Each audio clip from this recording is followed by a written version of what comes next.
Hi everyone, so I am now on my third example about this lesson, solving quadratic equations by quadratic formula.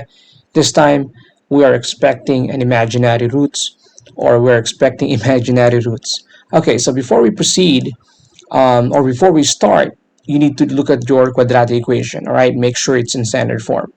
Now, it may seem like this in standard form because everything is on the left, but this is not in standard form because the 2x is right here and the 5 is in the middle. So we need to just switch their places.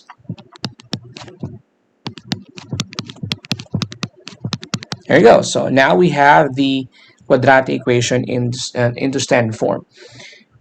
We can now identify that a equals 1, b equals -2, and then c equals 5. Now using the quadratic formula, okay, so let me just write the quadratic formula first. B squared minus 4ac all over 2a. Okay, so B is -2.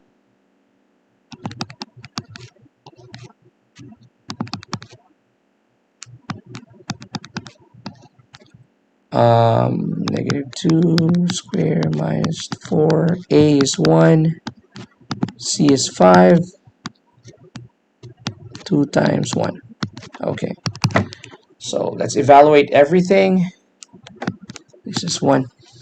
That's 2 plus and minus square root of 4 minus 20.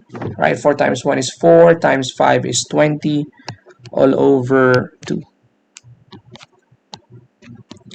Alright, so 4 minus 20 was the answer to that. That's -16. So 2 plus and minus square root of -16 all over 2. Now we all know that the square root of -16 is imaginary, so we can, stay here. This can be the final answer, or if you want to use the concept of I or imaginary number, we can still simplify this one.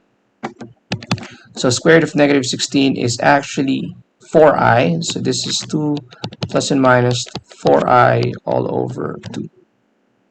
And if we want to simplify that, we can simplify this because 2, 4, and 2 are all divisible by 2. You can only do this if all those three terms have a common factor aside from 1. So like this one, this is the common factor is 2, or the GCF is 2. So we can simplify this by dividing all those terms by 2, which means the answer, or the final answer, is 1 plus and minus 2i. Alright, so there you go. That's how you solve quadratic equation using quadratic formula with imaginary roots. Thank you and have a nice day.